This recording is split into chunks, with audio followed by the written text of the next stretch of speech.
Em nome do Pai, do Filho e do Espírito Santo. Amém.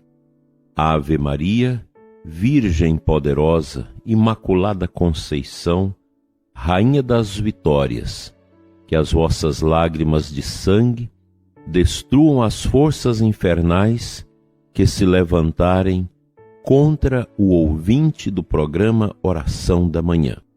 Bom dia você, amado ouvinte, que reza conosco nesta manhã de sábado, 14 de maio.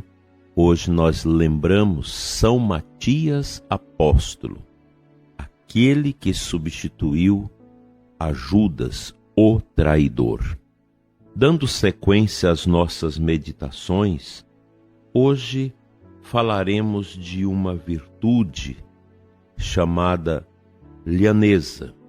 O sinônimo de lhaneza, ela tem 3 sentidos: amabilidade, simplicidade e franqueza. Na amabilidade nós podemos incluir afabilidade, lhanura, candura, doçura, gentileza. Na sua dimensão de simplicidade, despretensão, modéstia, naturalidade e singeleza. E na sua dimensão de franqueza, nós podemos lembrar a honestidade, a lealdade e a sinceridade. É uma palavra pouco usada, pouco conhecida, mas carregada de muito sentido. E a Beata Conchita, recebendo de Jesus essas mensagens, colocou a lhaneza como essa virtude fundamental dentro desta 4ª família das virtudes de ingenuidade. O que diz Jesus? A lhaneza é outra virtude muito formosa, inimiga da falsa doçura e da hipocrisia. Nasce da singeleza e é sempre acompanhada pela retidão e pela claridade. Alberga-se numa alma pura, cheia da divina paz do Espírito Santo. Seu apoio é a verdade. Seus antagonistas são o melindre e a mentira. Vive essa virtude em almas tranquilas e consciências limpas. Não creias que as almas são lhanas por serem rústicas ou por falta de cultura ou educação. Não. Para que me entendas, a lhaneza vem da pulcritude. É singela, é clara e ao mesmo tempo delicada e modesta. Não busca melindres para expressar-se, porém também é prudente, comedida, agradável e fina. Carrega o santo selo do candor e da verdade. A lhaneza é uma eminente qualidade que se torna uma virtude por seu perfume sobrenatural e pelo papel que desempenha na vida do espírito. Os inimigos contra os quais luta são o amor próprio e o respeito humano. Fica para nós essa meditação tão bela sobre a lhaneza, esta virtude de simplicidade, virtude que abriga os corações pulcros, corações humildes de crianças. Ela é amável e ela é franca. É uma virtude extraordinária que deve aninhar-se no coração das pessoas que se querem progredir no caminho espiritual, no caminho cristão. Às vezes você pensa, mas é bobagem meditar sobre as virtudes. Não é. As virtudes sempre foram objetos de grande preocupação da igreja, de catequese, de instrução na pregação. O mundo vazio, o mundo frouxo que nós vivemos nos últimos 70 anos, foi desprezando as virtudes. Por isso que hoje nós temos toda essa sociedade contra a vida, a favor de aborto. A gente está escutando aí sobre os Estados Unidos, onde a corte americana, que é pró-costumes, é uma corte mais alinhada às pautas de família e dos valores da vida, deve proibir o aborto. Isso já criou uma celeuma nos Estados Unidos. Aqui no Brasil é diferente. A corte nossa é pro aborto.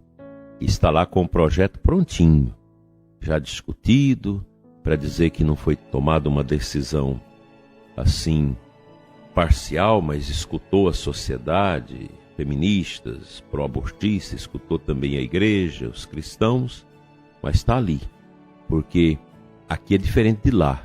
Aqui a corte quer essa legalização do aborto, já que o parlamento não é capaz de aprová-lo, porque não tem quórum suficiente para aprovar o aborto no parlamento. Então aí você vê esses partidos contra as pautas da vida entrando, pedindo para que seja regulamentado em nome dos direitos que as mulheres possuem de abortar. É interessante ver os comentários horrorosos pedindo até a morte dos ministros da Suprema Corte Americana porque são pró-vida, contra essas pautas de aborto. Se fosse aqui, certamente alguém já estava enquadrado, porque não se pode criticar, não se pode opor a essas tentativas de massacrar esses valores. Nós cristãos precisamos aprofundar claramente os valores que são verdadeiras vigas baldrames da nossa sociedade, da nossa civilização ocidental cristã, os valores da família, os valores da vida, os valores atinentes à pessoa humana, os valores da nossa fé, que é tão importante. A fé não estraga a liberdade das pessoas, pelo contrário, uma sociedade que não aceita a liberdade de culto, a liberdade religiosa, ela é uma sociedade que vai chafurdando. E aqui no Brasil o coro é grande contra as igrejas, contra a religião, contra a fé. Haja vista o que a gente escuta dos alunos cristãos que partilham as convicções que são partilhadas nas suas faculdades, contra a fé, contra Deus, contra a igreja, e por aí vai. Então, os valores, as virtudes, nós precisamos estudar isso. Nós precisamos retomar o catecismo da igreja, retomar a substancialidade da nossa fé. Hoje tem muita gente ensinando relativismo. Tem muita gente aí que está dentro da igreja, mas é a favor das pautas de aborto, é a favor das pautas de mudança do estilo de família. Está aí, dentro das igrejas cristãs.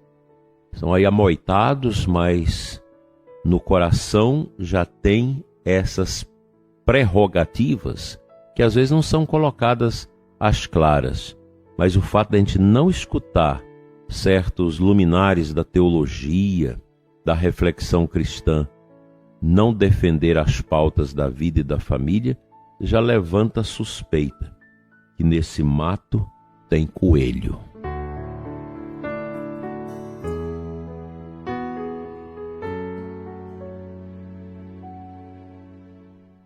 Neste dia 14 de maio, sábado, nós celebramos a festa de São Matias Apóstolo. Na primeira leitura de Atos dos Apóstolos 1, no final da leitura de hoje, nós escutamos esta narração tão bonita sobre a escolha de Matias. Em seguida fizeram esta oração: Senhor, Tu conheces os corações de todos. Mostra-nos qual destes dois escolhestes para ocupar neste ministério e apostolado o lugar que Judas abandonou para seguir o seu destino. Então tiraram a sorte entre os dois, a sorte caiu em Matias, o qual foi juntado ao número dos 12 apóstolos. Que nós temos o relato da escolha de Matias, da sua ordenação para o ministério apostólico.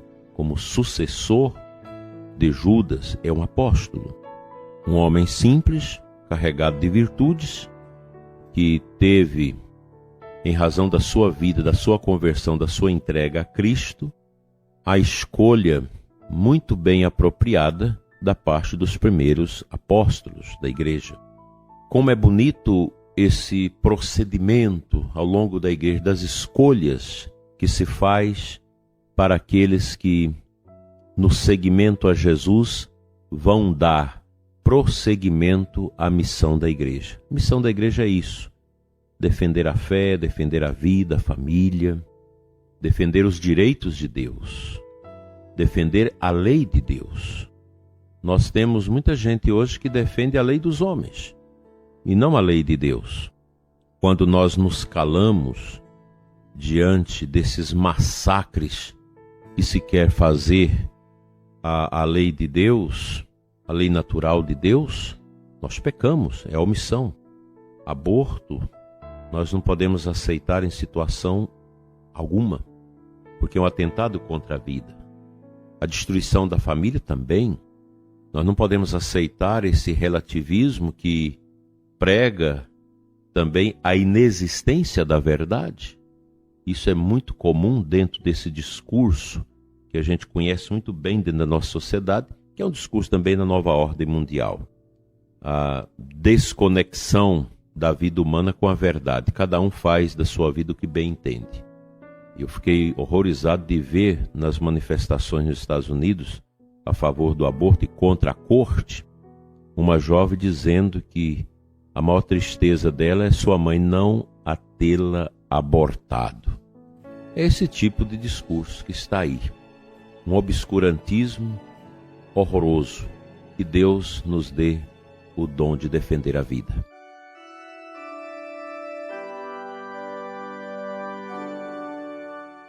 Senhor nosso Deus e Pai, que derrama o Espírito Santo em nossas vidas, conceda-nos, Senhor, a graça da virtude da lhaneza e carrega o nosso interior de amabilidade, simplicidade e franqueza. E não nos deixa, Senhor, ter o nosso coração invadido pelo paganismo, pelo relativismo, por todas essas misérias que estragam a nossa vida interior. Cura-nos, liberta-nos, fortalece-nos, Senhor, na prática da virtude e do bem. Que nada neste mundo nos afaste da Tua lei eterna e do amor eterno do Teu Filho Jesus por nós. Assim seja. Amém.